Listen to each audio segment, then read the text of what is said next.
Before humans feared sharks. Before sharks feared anything. Before the ocean even understood what a food chain was supposed to look like.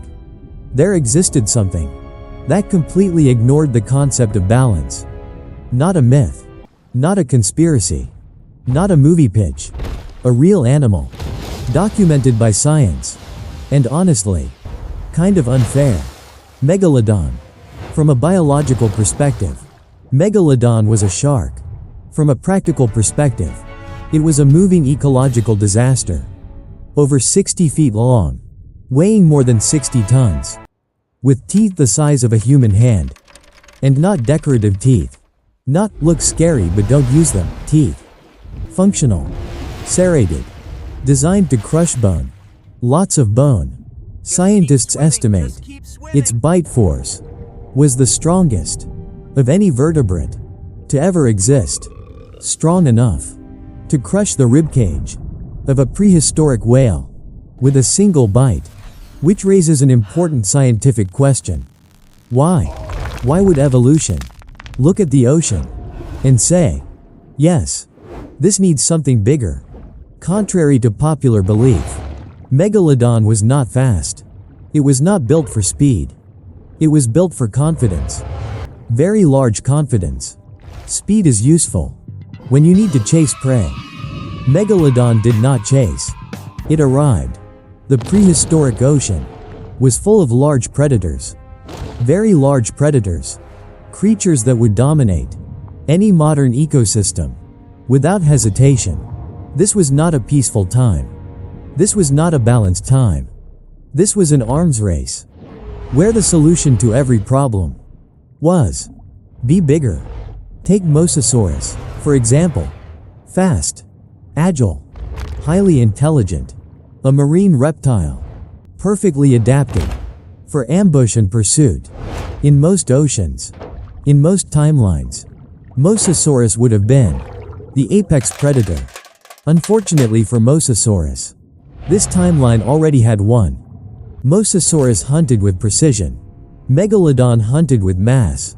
One of these strategies requires skill. The other requires being too large to ignore. When Megalodon showed up, Mosasaurus didn't lose a fight. It lost relevance. In the ancient ocean, status could change very quickly. Then there was Basilosaurus, an early whale. Long, strong, and surprisingly smart. Basilosaurus did not challenge Megalodon. Not because it couldn't fight. Because it could do math. It understood something fundamental. If something can bite you in half, you don't need to test its personality. Its survival strategy was elegantly simple. Avoid the shark. That looks like it was designed by someone who hates moderation. Sometimes, evolution rewards strength. Sometimes, it rewards common sense. For Megalodon, daily life required no complexity. No pack coordination. No advanced tactics. Eat whales. Eat seals. Eat whatever was large enough to justify opening its mouth. Which was most things. When you are that large, energy efficiency becomes irrelevant. Subtlety becomes unnecessary. And fear becomes automatic. But biology has rules. And even apex predators have limits. Megalodon needed an extreme amount of food just to survive. Not to grow. Not to dominate. Just to function. And that was fine, as long as the world cooperated. Then the planet changed. Ocean temperatures dropped. Currents shifted. Prey species evolved. Whales became faster. Smaller predators multiplied. Food became harder to find. Suddenly, being massive was no longer an advantage. It was expensive. Very expensive. From an evolutionary standpoint, Megalodon didn't lose a battle. It lost sustainability.